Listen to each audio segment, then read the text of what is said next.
Ah là là là là, enfin le retour de l'action. Et oui, le scan 113 est sorti et qu'est-ce que ça m'avait manqué de voir le SNK que j'adore. Les combats entre humains et titans, ah ça m'a donné des frissons et ça fait grave plaisir. Bonjour à tous, je suis Diosama et aujourd'hui on se retrouve pour la review du scan 113 de SNK, Violence. Au début du scan, on retrouve Pixis et deux soldats complètement déboussolés.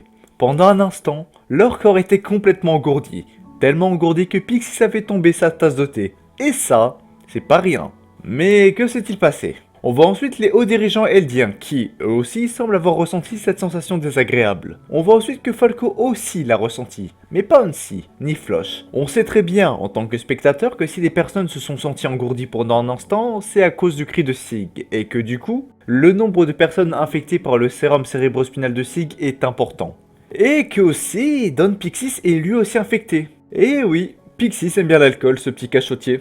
Du coup, déjà en 3 pages, on comprend que les Eldiens sont dans le mal. Sig a contaminé une très grande partie de la population, mais heureusement, son cri n'a pas réussi à les atteindre complètement. Ils ont uniquement subi une sensation désagréable dans le corps. Imaginez si le pouvoir de Sig était longue portée. Ouais, là on aurait été très mal. Et en parlant d'Hansi, elle a compris ce qui vient de se passer, et Pixis aussi au passage. Sig s'est déchaîné. Dans la page suivante, on reprend là où le scan nous avait laissé. Sig en train de s'enfuir après avoir transformé les camarades de Levi en titan, et en lui disant « Adieu, capitaine ».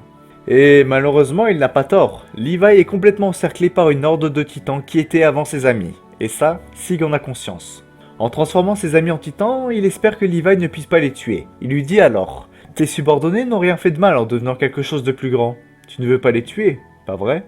Bon, pour le coup, j'ai trouvé que ce qu'a fait Sig était complètement dégueulasse. Jouer à ce point avec les sentiments de quelqu'un pour le vaincre, c'est quand même horrible, mais bon, c'est le personnage. Prêt à tout pour pouvoir réussir ses objectifs. Du coup, même si c'était lâche, eh bien Sig, je t'aime quand même. Alors qu'il évite l'attaque d'un titan, Levi commence à réaliser que ce qui les a transformés en titans était le vin. Quelques jours avant, ils avaient reçu une caisse contenant de nombreuses bouteilles de vin, qui étaient normalement réservées aux personnes appartenant aux brigades spéciales. Bien entendu, les petites recrues voulaient en profiter, mais Levi leur dit que non. Ils avaient déjà du thé noir pour se faire plaisir, car l'alcool est complètement interdit en mission normalement. Mais les jeunes recrues insistèrent pour pouvoir eux aussi en profiter, et finalement, Levi accepta. Je trouve que Isayama a fait un travail vraiment remarquable sur le visage de Levi. Il n'est pas en colère contre Sig, il est en colère contre lui. Il se sent responsable de leur transformation en titan.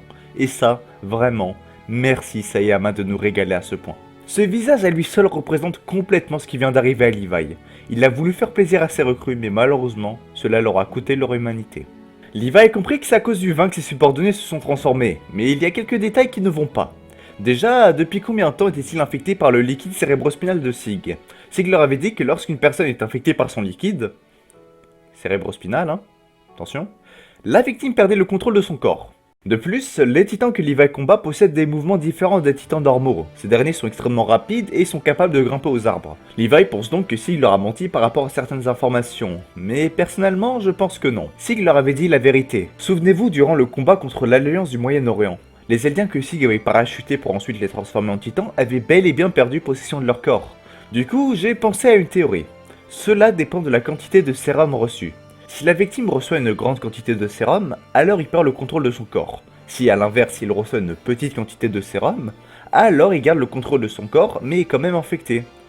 Or là, le sérum est dilué dans le vin. Les victimes ont donc reçu une petite quantité de liquide cérébrospinal de Sig. Alors, pourquoi ils se sont transformés en déviants? Bon bah là je sais pas vraiment. Peut-être que je me suis trompé, en réalité, les subordonnés de Levi ont reçu une version modifiée du liquide cérébrospinal de Sig. Enfin bon. Si vous avez aussi des idées, je vous invite à me les partager dans les commentaires, parce que pour l'instant, j'ai quand même pas mal de doutes. Alors que Levi commence à riposter face aux titans, le plan de Sig commence à faire effet. Est-ce que Levi arrivera à tuer ses anciens subordonnés? Levi doute. Est-ce que Barry souffre quand il lui a coupé les doigts? Sont-ils conscients quand ils sont en train de se battre contre le commandant? Sont-ils encore vivants? Levi s'en veut. Il se sent responsable de ce qui leur est arrivé. Maintenant, il va soit tuer ses anciens camarades, ou non, se laisser dévorer.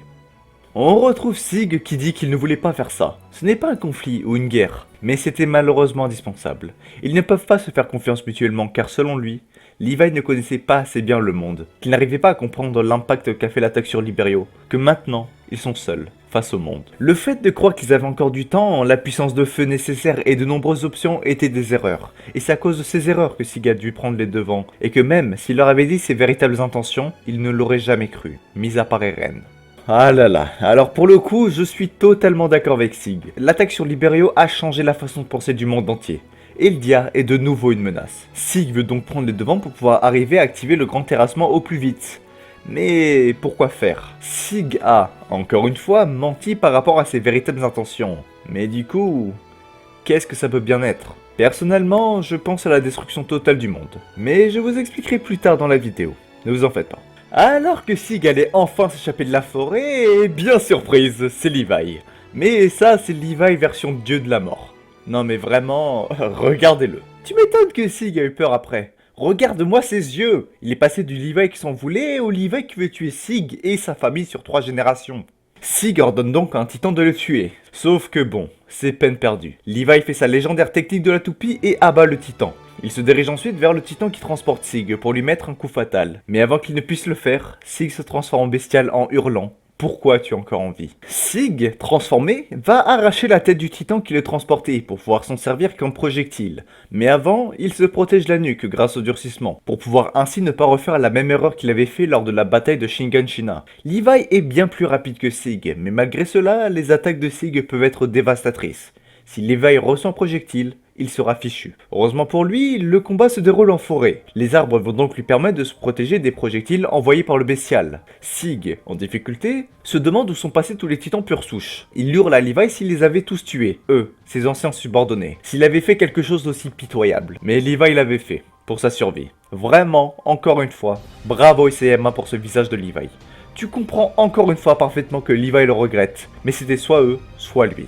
Le combat est rude. Levi essaye de faire une distraction en faisant tomber des branches d'arbres autour de Sig pour pouvoir ainsi le déstabiliser. Et ça marche. Levi explique à Sig que lui aussi a fait une grosse erreur, celle de croire qu'il pouvait s'échapper. Certes, Sig l'a obligé à tuer des camarades, mais ce n'est qu'un maigre sacrifice comparé à la totalité des camarades qu'il a dû tuer. Levi apparaît, évite l'attaque du bestial et réussit à atteindre Sig avec les Thunder Spears. À partir de là, le combat était terminé. Levi sort Sig du titan et ah là là, il a pris tarif. Levi lui dit alors « Hey, tête d'ours, espèce d'enfoiré, tu pues la saleté, et tu es dans un sale état pour un tas de merde, mais ne t'en fais pas, je ne vais pas te tuer, pour l'instant. » Levi, qu'est-ce qu'il est badass. Il a réussi à abattre une horde de titans à lui seul et à abattre le titan bestial de Sig. Y a pas à dire, les Ackerman c'est des vraies machines. Et en plus, je sais que ça a dû vous faire plaisir de voir Sig se faire défoncer par Levi. Mais bon, je maintiens, Sig reste mon personnage préféré. Même si en vrai, Levi lui aussi est super badass. On se retrouve ensuite au district de Shiganshina avec Case et les recrues de la 109e brigade d'entraînement. Il leur explique que même si le commandant en chef Darius Ackley a été assassiné et même si c'est un véritable bordel dans la ville à cause des Pro-Jaeger, ce n'est pas grave, les recrues vont quand même faire leur séance d'entraînement en cas d'attaque des titans dans le district de Shiganshina. Ouais, Case, c'est un peu comme ton prof de sport un peu malade, tu sais, celui qui te fait courir alors que pourtant dehors il pleut c'est mort. Enfin bon, c'est pas grave car après tout, Case est génial comme personnage. Mais cependant, les recrues, elles, ne sont pas totalement d'accord. À quoi bon s'entraîner à tuer des titans s'il n'y a plus de titans sur l'île? Certaines recrues, comme un dénommé Surma, pensent que le meilleur choix est de rejoindre les Pro-Jaeger pour être utile à la cause et enfin faire quelque chose d'utile. Que selon lui, les instructions de Case sont totalement obsolètes. Que s'il veut faire changer le monde, il doit rejoindre les Pro-Jaeger. Et malheureusement, ce n'est pas que le point de vue de Surma, c'est aussi le point de vue de nombreux soldats. Alors que Case, qui avait entendu la discussion, voulait intervenir et expliquer son point de vue par rapport au Pro-Jaeger, Flush, accompagné d'une poignée d'hommes ainsi qu'Hanser en tant que prisonnière, apparaît et commence à menacer Case et son groupe. Flush dit à Case que ça faisait longtemps, que ça peut paraître soudain, mais il doit prendre en charge toutes les nouvelles recrues, qu'il fait partie de ce qu'on appelle la faction Jaeger et qu'ils doivent maintenant lui obéir. Case lui répondit que c'est bien, il connaissait sa place. Un connard comme toi, c'est comme la statue d'un petit garçon qui pisse dans une fontaine. Si tu penses que tu seras pas considéré comme un camarade par quelqu'un d'autre si tu ne pointais pas ton arme sur moi, tu as tout à fait raison. C'est alors que Flush tira une balle qui, heureusement, rata la jambe de l'instructeur. Il pensait que s'il lui tirait dans la jambe, cela permettra de le faire parler plus vite pour ainsi en finir plus rapidement. Case lui demandait de quoi il voulait parler, mais Flush répondit que ça n'avait rien à voir avec lui. Il n'avait pas besoin d'un vieux dont la seule qualité est d'être obstiné. Il se tourna ensuite vers les jeunes recrues pour leur dire que cette époque leur appartient. Les personnes de la faction Jaeger ont dédié leur cœur pour sauver Eldia, qui est au bord de l'effondrement. Que s'ils font ça, c'est pour le peuple eldien. S'ils veulent sauver Eldia de la destruction des autres nations, ils doivent eux aussi dédier leur cœur à la cause des pro-Jaeger. Bien sûr, sans surprise, la totalité de nouvelles recrues ont été conquis par ce discours et veulent se joindre à la cause. Cependant, il y a un test à faire pour prouver qu'ils sont résolus à devenir eux aussi des pro-Jaeger. Tabasser leur ancien instructeur. Kate est l'inverse des pro-Jaeger. Floch veut donc que les jeunes recrues le purgent pour montrer leur allégeance. Anti dit alors à Floch d'arrêter ce qu'il fait, mais Case la stoppe pas et lui dit que peu importe le nombre de soldats qui est tombé dessus, il pourra tous les vaincre. Oui mais non. Malheureusement, Case s'est fait massacrer par les nouvelles recrues. Et non, ne vous en faites pas, il n'est pas mort. Une fois la purge terminée, Floch demande à Anti si elle peut enfin l'emmener à l'endroit où Sig est caché. On a ensuite une page montrant que clairement, les pro-Jaeger sont en totale domination. Mikasa, Jean Konik et Sarah sont tous en prison, et à l'inverse, Irene est assis à une fenêtre, regardant l'horizon. Mais heureusement, ils n'ont pas gagné partout. On retrouve Levi et Sig, et pour le coup, Sig est très mal. Levi a ligoté Sig et a planté une Thunder Spears dans son corps. Si jamais Sig bouge la tête, boum, bye bye Sig. C'est assez ironique, non? Levi qui explique à Sig comment ne pas mourir. Visiblement, Levi et Sig sont cachés dans une prairie à côté d'une rivière. Levi a donc essayé de s'éloigner le plus possible des trois murs pour pouvoir ainsi cacher Sig. Sig est en très mauvais état. Mais c'est pas grave pour Levi, car il a littéralement zéro sympathie pour Sig. Même s'il est en train de vomir, Levi coupe les jambes de Sig pour être sûr que ce dernier ne puisse pas se transformer en titan. Après avoir crié de douleur, Sig demande à Levi où sont ses lunettes. Mais Levi lui répondit qu'il ne savait pas et que dans tous les cas, il n'allait pas en avoir besoin. On a ensuite un flashback de Sig quand il était enfant, en train de jouer au catchball avec une personne du nom de Xaver, qui complémente Sig par rapport à ses lancers. Il lui demande s'il veut devenir plus tard joueur pro, mais Sig lui répondit que non, il ne peut pas car il a une mission. Mais qu'est-ce que Sig veut à la fin? Déjà enfant, il était un excellent lanceur de balles. Et bon, quelques années plus tard, il l'est encore, sauf que là il lance plus de petites balles mais des rochers. Pour revenir à ce que je disais dans la review, je pense que Sig veut en réalité détruire le monde. Pourquoi? Eh bien c'est parce que Eldia est condamné. Eldia a toujours été craint par les autres pays. Mikasa, Armin, etc. voulaient que le pouvoir de l'originel, donc le grand tremblement, soit utilisé comme un outil de dissuasion. Mais Sig, et du coup Irene, car je vous rappelle qu'ils ont tous les deux les mêmes intentions, ont compris que même s'ils montraient au monde entier que Eldia était invincible, cela ne veut pas dire qu'ils sont sans danger. Pour être complètement tranquille, il n'y a qu'une seule solution, la destruction des autres nations. Mais alors, il reste quelques questions sans réponse. Pourquoi Pieck est-elle ici? Quel est son rôle dans le plan de Sig? Qui est ce fameux Xaver? Est-ce le professeur de Sig, celui qui lui a donné envie de devenir soldat? Et quelle est sa fameuse mission? La destruction du monde ou non? Ah là là, en tout cas, toutes ces réponses seront sûrement présentes dans le prochain scan. Enfin, du moins, je l'espère. J'espère que la vidéo vous aura plu. Pensez à mettre un like et à vous abonner à la chaîne pour ne rater aucune vidéo. On se retrouve bientôt pour une histoire presque complète, donc d'ici là, portez-vous bien, et surtout, restez fiers.